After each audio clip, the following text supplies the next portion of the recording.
A very sweet good morning, student. I'm your EVS teacher, Rifat Kazi. Hope you all are safe at home and enjoy your classes.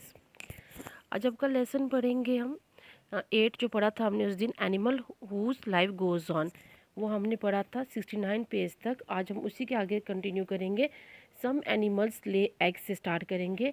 इसे पीछे हमने पढ़ा था। Birds परिंदे, birds reproduce by laying egg, जो birds होते हैं वो बच्चा कैसे पैदा करते हैं, अंडे दे के। Most bird build nest to lay egg, बहुत सारे बर्ड्स क्या करते हैं, घोंसला बना के अंडे देते हैं। They sit on the egg to keep them warm, और उस पर बैठ के उनको गर्मी देते हैं। After some time the egg hatched and the birds come out, कुछ टाइम बाद क्या होता है, जो एग होता है वो हैच होता है, टूटता है और उसमें से एक बेबी बर्ड निकलता है। The egg of the all bird have a similar internal structure, जितने भी बर्ड्स के अंडे होते हैं वो सब एक जैसे और एक जैसे ही उनका पूरा स्ट्रक्चर होता है। Each egg has a hard protect outer shell, सबके बाहर जैसे आपने अंडा तो देखा ही है, उसके बाहर वो जो उनका शेल होता है वो बहुत ही हार्ड होता है, जो उसको अंदर बच्चे को प्रोटेक्ट करता है। With in the shell is the egg white called the albumen, with in the albumen is the round yellow yolk. देखिए जैसे आपने इसमें देख रही हो आप अपनी पहले फिगर 8.5 देख लीजिए, बाद में आगे 8.6 देखेंगे। ये देखिए सबसे पहले आता है एग शेल, फिर आता है बीच में गुली जो होती है योक, और लास्ट में आता है एल्बियम। तो ये सब क्या है, internal structure of the egg है। तो कहता है फिगर आगे हम पढ़ेंगे, figure 8.6 show that different stage of the development of a chick, हम एक बच्चे को अंडे में पलता हुआ देखेंगे। द चिक is form and grow inside the योग, कैसे वो योग के अंदर पैदा हो रहा है। A growing baby is called an embryo, जब वो बच्चा ग्रो में जा रहा था तो उसको एब्रो बोलते हैं। The chicken embryo use to yolk as it food, वो क्या करता है, उसको अपनी योग को एज ए फूड को इस्तेमाल करता है। The embryo develop only if the egg, और वो कहाँ डिवेल्प होता है, एग में। चलिए हम इस फिगर को देखेंगे जो 8.6 आपको दिख रही है अपनी स्क्रीन पे। ये सब पिक्चर जो है आप सब बच्चों ने इसका चार्ट भी बनाना है और ऐसे भी आपको ये बनाना आनी चाहिए। सबसे पहले बिगिनिंग स्टार्ट करेंगे, जहाँ लिखा हुआ है बिगिनिंग। सबसे पहले एक अंडा होता है जिसको एक शेल होता है, उसके अंदर वाइट होता है और उसके अंदर एक योल्क होता है। फिर 4 दिन के बाद वो अंडा इस टाइप का हो जाता है, द एम्ब्लो बिकम ए क्लियर, वो थोड़ा सा क्लियर हो जाता है बच्चा उसमें। 8 दिन के बाद वो लार्ज आइज़ आर सीन, एक बड़ी सी आँख उसमें दिखने लगती है। और 12th डे में क्या होता है कि उसका जो होते हैं wings, legs and body are clear see, उसके जो पर है, टांगे हैं और बॉडी जो भी है वो क्लियर सी हो जाती है इन दो फिगर में। एंड में 21 डेज में क्या होता है, चिक कम आउट ऑफ द एग, वो अंडा टूटता है और इस तरफ का बच्चा बाहर आता है। ये आपको स्टेज बताई है, different stage of development of चिक, ये सबको बनानी है और लर्न करनी है। इसकी वॉर्म एंड द चिक कम आउट 21, कितने डेज लगते हैं चूजे को अंडे से बाहर आने में, 21 दिन। ओरल क्वेश्चन दिए हैं, ये सारे आप खुद करोगे और करके मुझे भेजोगे। अदर एग लेइंग एनिमल्स, और कुछ और एनिमल्स जो क्या अंडे देते हैं। नॉट ओनली बर्ड, सिर्फ बर्ड नहीं देते और भी कुछ एनिमल्स हैं, but animal like frog and fish to lay egg, मेंढक और मछली भी अंडे देते हैं।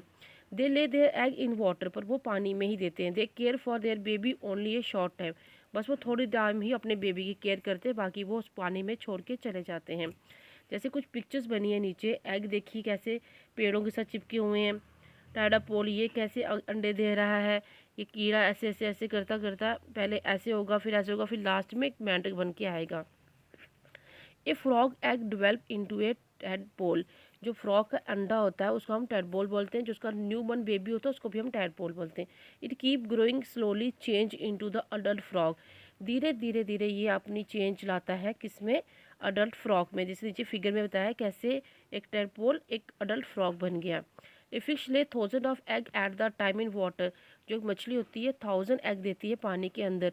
Out of this only few hundreds grow into baby fish, 1000 के हिसाब से देती है और 100 ही उसमें से बेबी फिश निकलते हैं, कुछ अलग इंसेक्ट वगैरह उसको खा जाते हैं। Many egg and babies fish are eaten by big fish, बहुत सारे अंडे और छोटी छोटी मछलियाँ, बड़ी बड़ी मछलियाँ खा जाती हैं। रेप्टाइल्स लाइक, रेंगते हुए जानवर जो होते हैं जो धरती पर भी रहते हैं। Lizard, turtles and snake lay their egg in hole in the ground, ये ग्राउंड में होल करते हैं और वहाँ पर अंडे देते हैं। After laying the egg some mother goes away and never come, कुछ तो अंडे देके चली जाती हैं, फिर कभी वापस नहीं आती। Many eggs are eaten by other animals, और बहुत सारे अलग अलग एनिमल्स होते हैं, खा जाते हैं उनको। Some eggs get formed from the heat of the sun and hatch, कुछ कुछ अंडों को धूप की सूरज की रोशनी से और धूप से वो होते हैं और हैच होकर उनमें से बच्चा निकल आता है। All insect hatch from egg, maximum कीड़े जितने भी होते हैं वो सारे अंडों से ही आते हैं। Some insect like grasshopper and cockroach, कुछ ग्रास होपर भी आपने देखा होगा और कॉकरोच भी देखे होंगे, ये सब कहाँ से आते हैं? अंडों से। अब आप देखिए अपने नेक्स्ट पेज 71 पे देखिए, आपको दो टाइप की फिगर बताई है, एक कॉकरोच की लाइफ साइकिल बताई है और एक आपको बटरफ्लाई की। 8.8 में life circle of the cockroach, ये पिक्चर भी आपने दोनों की दोनों फिगर्स बनानी है। स्टेज 1 से स्टार्ट करते हैं। पहले तो सबसे पहले अंडा होगा, फिर स्टेज 2 में उसमें न्यापा निकलेगा, फिर सेकंड में अडल्ट कॉकरोच आ जाएगा। फिगर ऑफ द बटरफ्लाई, इसमें क्या होगा कि ये कैटरपिलर की एक, पहले कैटरपिलर होता है, पहले एक पत्ते पर अंडा देती है, फिर उसमें से एक छोटा सा कैटरपिलर निकलता है, उसमें से उसका प्योमा निकलता है और उसके बाद और वो अडल्ट बटरफ्लाई बन जाती है। Have 3 stage of their life, उनके 3 स्टेज ही होती हैं, ज़्यादा नहीं होती। The baby insect which come out of the egg is called the yaps, it is a very similar to the parent, अपने पेरेंट के जैसा होता है। After moulting many time it change into adult, कुछ टाइम के बाद वो adult में चेंज हो जाता है। Other insect like house flies and butterfly have 4 stage in their life cycle, उनके 4 स्टेज होते हैं। The young one of that hatch from the egg of this insect and called the larva, it is a very, जो भी उसमें से निकलता है hatch हो गए उस बोलता है वो बच्चा लार्वा में से बाहर निकला है। It is a very different from the parent, वो अपने पेरेंट से डिफरेंट होता है। It look more like worm, एक कीड़ा ही दिखता है पर आस्ते आस्ते वो एक हाउस फ्लाई या बटरफ्लाई की शेप ले लेता है।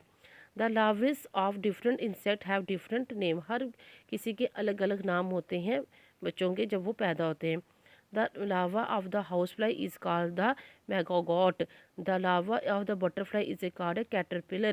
ये इनके नाम हैं। The larva eat leaves and grow rapidly. वो पत्ते खा खा के धीरे धीरे बढ़ जाते हैं। After some time it stop eating and form to a cover like a puma around itself. वो अपने पीछे के पीछे कुछ जल सा लगा लेते हैं जिससे वो अपने आप को हिफाजत करते हैं। लेटर द प्यूमा ब्रस्ट, वो फटता है, open the butterfly and cover out, उसमें से तितली निकलती है। Adult insect do not look after their babies, जो अडल्ट इंसेक्ट होता है वो उस टाइम बेबी जैसा नहीं दिखता पर बाद में वो बेबी जैसा ही हो जाता है। Let us see it again, animal need to reproduce so that life goes on, animal बच्चे पैदा करते तो ही धरती पर उनकी लाइफ चलती रहती है। Animal reproduce by giving birth to young one by laying, कुछ बच्चे पैदा करते हैं, कुछ अंडे देके अपने बच्चों को पैदा करते हैं। Animal that give birth to young one and skilled, they are called mammals, जो अपने बच्चों को दूध पिलाते हैं और उनको पैदा करते हैं वो मैमल्स होते हैं। Some animal give more parental care to the young one and other, कुछ ऐसे होते हैं जो बहुत अपने बच्चों का ख्याल रखते हैं, कुछ ऐसे होते हैं जो उनको छोड़ के चले जाते हैं। होप यू अंडरस्टैंड, इसमें से मैंने आपको होमवर्क बता दिया, आपने करने हैं। Hope you understand. अल्लाह हाफिज़।